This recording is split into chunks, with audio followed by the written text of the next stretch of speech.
And now, please welcome tonight's Community Leader honoree, Айлин Chaiken.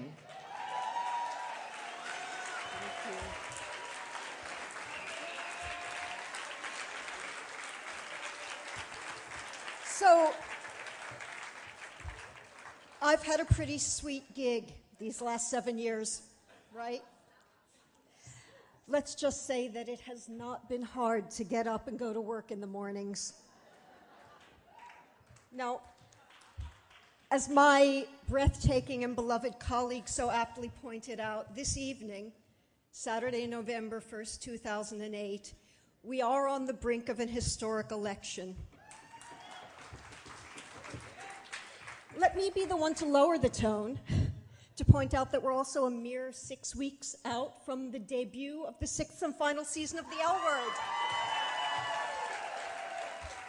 On Sunday, January 18th, 2009, we go on the air with our final 8 episodes. As you can imagine, it's bittersweet for me. The sweet part, I know, is going to stay with me for a very, very, very long time, thanks to all of you. If you could bear with me for just a few moments, I'm going to indulge in what I'd like to think of not as bitterness, but just as kind of a little call to action.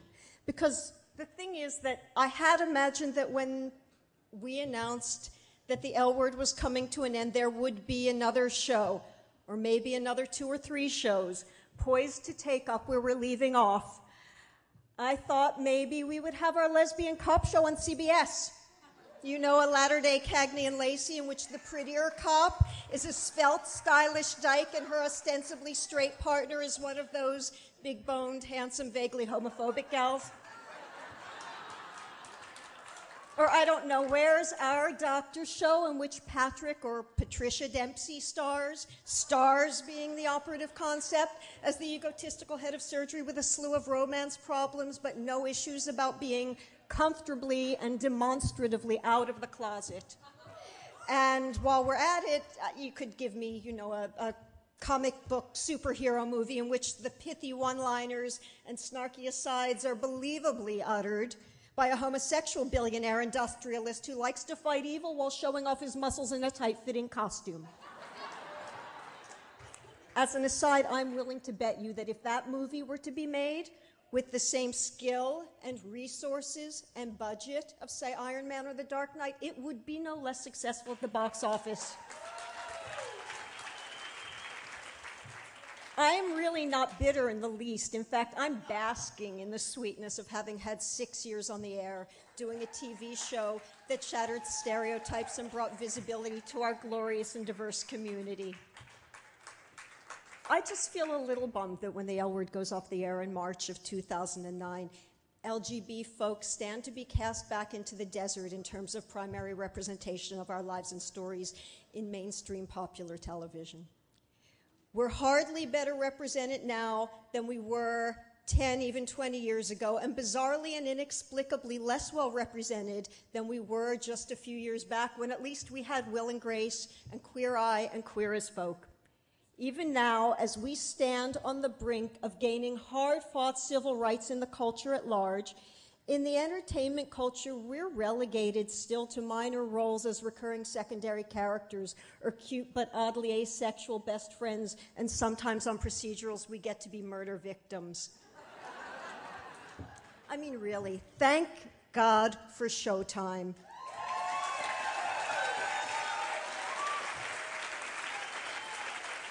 The folks at Showtime, especially the wonderful Matt Blank and Bob Greenblatt, Gary Levine and Danielle Gelber, Len Fogy, George DeBolt, Howard Sherman, David Bowers, Faye Katz, and of course our very own Gwen Marcus, without whom we wouldn't be here tonight. They have supported us and embraced our lives and our stories. They've been our greatest champions. Showtime, as you know, is not explicitly mandated to produce LGBT-themed programming, and yet they've produced and aired not one, but 2 scripted, big-budget, star-driven drama series about us. And they've emerged as the hottest, smartest, most critically acclaimed network on television. I just think there's got to be a message in that. I do always feel heartened and encouraged when I get to spend time around women like Stephanie Gibbons and Lisa Sherman. With Logo and the work Stephanie is doing at FX, they too are moving forward our stories and our agenda and our lives. I'm honored to share this evening with them and confident that as long as they continue to do the work they're doing, our fights will go on being fought and our stories will continue being told.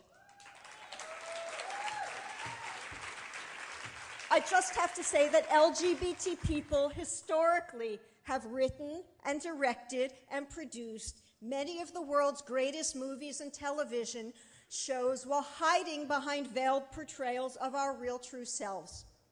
We've given it up, we've given away our gifts to the dominant heterosexual culture, and we will keep on doing it for them because, I don't know, because we're that generous and talented and prolific, I guess, but I'd like to think that we won't do it any longer at the expense of seeing our own selves fully and gloriously and complexly and glamorously and heroically represented right alongside of them.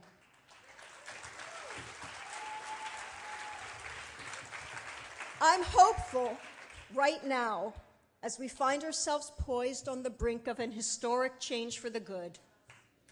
I'm honored to be a part of this community of artists and activists and creative advocates who are gathered here tonight.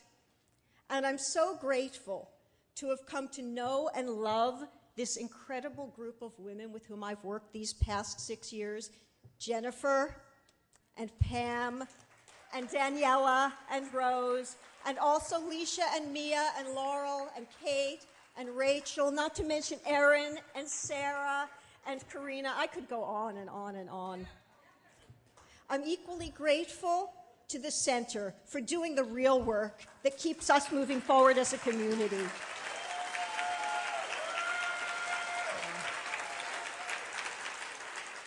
Thank you for having us here tonight to celebrate with us our joyful 6-year run of the L Word.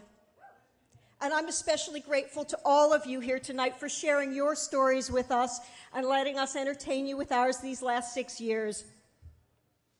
Onward. Thank you.